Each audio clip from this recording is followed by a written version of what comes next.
Presidente. Boa noite, Delas. A primeira pergunta é de ordem prática. O senhor mencionou a lei da reciprocidade, mesmo com a ameaça explícita do presidente Trump de responder com mais tarifas a qualquer taxação decidida pelo Brasil. Como é que o senhor, governo, pretende escapar desse círculo? Olha, primeiro é importante levar em conta que há algumas coisas que um ser humano e um governo não podem admitir. É a ingerência de um país na soberania de outro. E mais grave, a intromissão de um presidente de um país no poder judiciário do meu país. É inaceitável que o presidente Trump manda uma carta, sabe, pelo site dele, sabe, e começa dizendo que é preciso, sabe, acabar com as caças bruxas. Isso é inadmissível. Primeiro porque isso aqui tem justiça e a gente está fazendo um processo com direito à presunção de inocência de quem é vítima. Se quem é vítima cometer um erro, vai ser punido. Aqui no Brasil é punido. A segunda coisa é que é inverossímil o fato pelo qual se aumentou a tarifa. O presidente Trump deve estar muito mal informado, porque nos últimos 15 anos, o déficit para o Brasil é de 410 bilhões de reais entre comércio e tarifas. Portanto, não existe explicação a não ser uma falta de informação e depois tentando atrapalhar uma relação muito virtuosa que o Brasil tem com os Estados Unidos há 200 anos. O que é que eu vou fazer, na verdade? Primeiro, eu não perco a calma e não tomo decisão com 39 graus de febre. O Brasil utilizará a lei da reciprocidade quando necessário.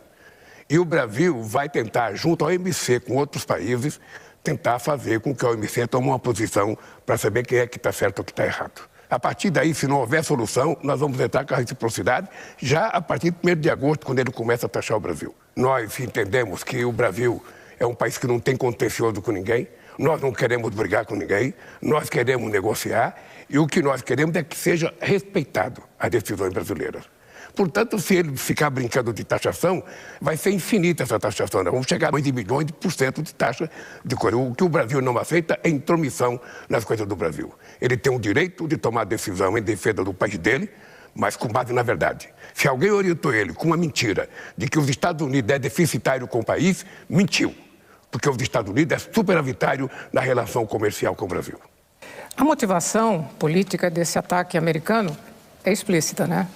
E Trump critica o julgamento de Jair Bolsonaro e ações no Supremo sobre as plataformas de redes sociais. Mas os ataques de Donald Trump começaram durante o encontro dos BRICS e depois das declarações do senhor em tom de crítico aos Estados Unidos durante o evento.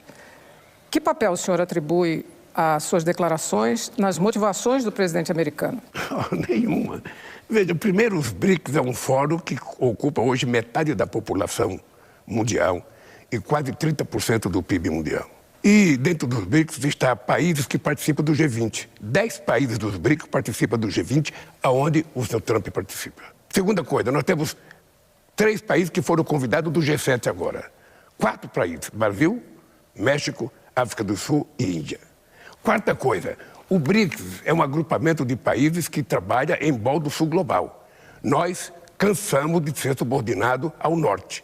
Nós queremos ter independência nas nossas políticas, queremos fazer comércio mais livre e as coisas estão acontecendo de forma maravilhosa.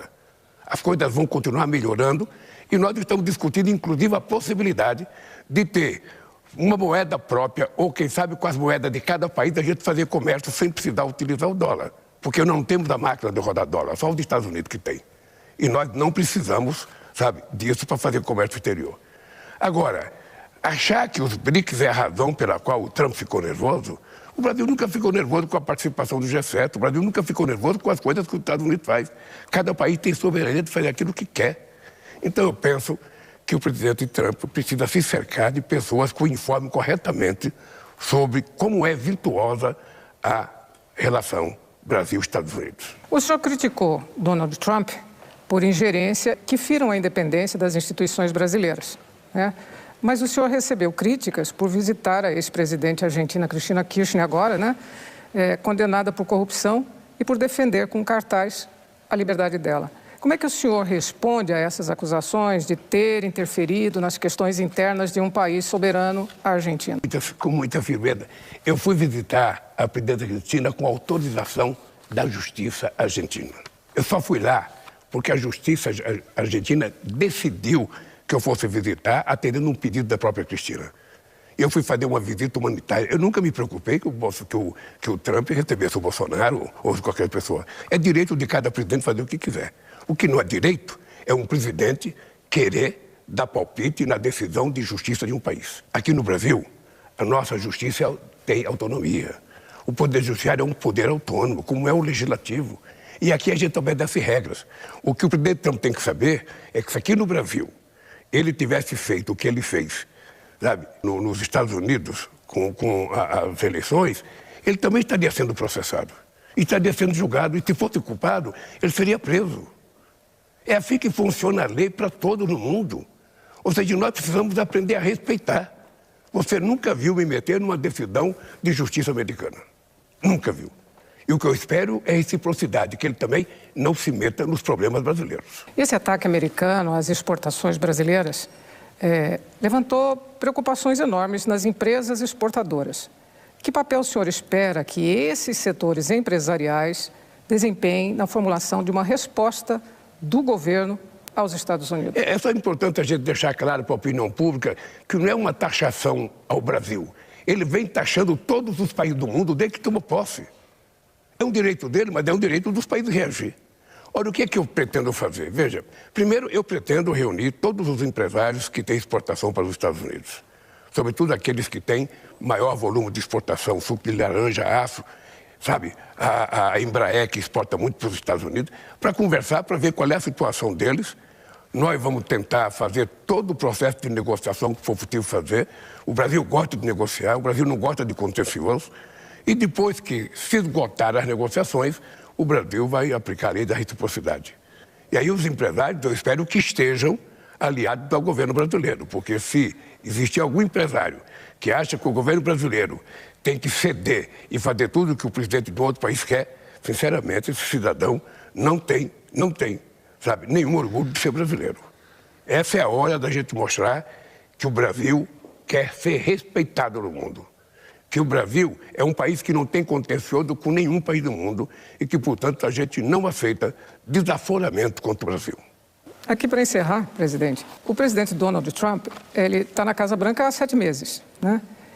Por que motivo o governo do senhor não fez nenhum movimento para estabelecer contato direto, mais próximo com o governo do nosso segundo maior parceiro comercial? Olha, primeiro eu mandei uma carta dando os parabéns da vitória do Trump. Eu não tenho que conversar com o Trump até agora, não tem nenhuma razão. Eu imaginei encontrar com o Trump no G7. Quando nós chegamos lá, ele tinha saído, porque a reunião foi feita num lugar muito escondido, porque o Trump não seria bem recebido no Canadá. Então, quando eu cheguei, eu e os convidados, eu e o primeiro-ministro Modi, a Cláudia, presidenta do México, e o Ramaphosa, presidente da África do Sul, quando nós chegamos lá, o Trump tinha vindo embora na outra noite. Na hora que houver necessidade de conversar com o Trump, eu não tenho nenhum problema de ligar para ele, como eu já liguei para o Clinton, já liguei para o Bush, já liguei para o Obama, já liguei para o Biden. Agora é preciso ter uma razão para ligar. 2 presidentes não ficam ligando para contar piada. Ele, por exemplo, ele poderia ter ligado para o Brasil para dizer da medida que ele vai tomar. Ele poderia, ele não mandou nenhuma carta, nós não recebemos carta. Ele publicou no site dele uma total falta de respeito, que é um comportamento dele com todo mundo. E eu não sou obrigado a aceitar esse comportamento desrespeitoso entre relações de chefe de Estado, entre relações humanas. Educação é bom. E a gente gosta de receber e gosta de dar. E o Brasil quer ser bem tratado. Quando eu tiver um assunto sério para tratar com os Estados Unidos, eu não terei nenhum problema de pegar o telefone e ligar para a Casa Branca pedindo para conversar com o presidente Trump. Por enquanto eu não tenho. Agora, veja, agora é o seguinte, nós vamos criar uma comissão de negociação juntando empresários e o governo, vamos ver quais são as decisões, quem é afetado, como é que vai ser afetado, como é que a gente pode procurar novos mercados. Eu mesmo vou procurar novos mercados para os produtos brasileiros. Esse é o meu papel, inclusive, de dizer para os empresários, vamos juntos abrir novos mercados. Porque não é fácil, sabe, ele só taxar os outros. Ele também terá consequência nos Estados Unidos. Ele também terá muita consequência. Então, assim, Délis, a relação entre 2 estados, ela tem que ser uma coisa respeitosa. Um presidente, ele não é dono da verdade, um presidente não tem relação ideológica com o outro. Eu nunca tive relação ideológica, sabe? Eu converso com o presidente do país, seja ele quem for. Ele foi eleito pelo povo e precisa conversar, eu converso com todo mundo. Nunca tive um veto. Agora, Eu não tenho nada para conversar com o Trump. Aliás, ele não dá motivo para que a gente tenha nada para conversar com ele. Depois que a gente discutir profundamente o que vai acontecer, sabe, nós temos tempo para discutir, nós temos tempo para conversar, nós temos tempo para ouvir os empresários, nós temos tempo para ouvir a OMC, para ouvir outros países como é que estão acontecendo. E aí, quando chegar o momento, se for necessário conversar, pode ficar certa que eu não terei nenhum problema de pegar o telefone e ligar, correndo o risco de ele, de forma mal educada, não querer me atender. Eu corro risco, mas de qualquer forma, se for necessário, eu farei isso sem nenhum problema. Então, por agora, né? Por agora, nada. E nem chamar a embaixadora. Não sei, aí é um problema que o Itamaraty vai ter que tomar essas decisões. Tá? Eu acho que era importante chamar a embaixadora para tomar informações, mas é um problema que depende da decisão do Itamaraty. Eu acho que o ministro Mauro Vieira saberá cuidar disso. O que eu acho um desaforo muito grande dela e não dá para aceitar, é um cidadão, um presidente de um país importante como os Estados Unidos, conversar uma carta para mim, mandada por um site, avocando o fim da caça às bruxas a um ex-presidente que tentou dar um golpe nesse país. Ele não tentou dar um golpe, ele tentou preparar a minha morte, a morte do presidente da Suprema Corte, que na época era o Alexandre de Moraes, a morte do vice-presidente. E não é ninguém da oposição que está falando, são os militares que estavam com ele.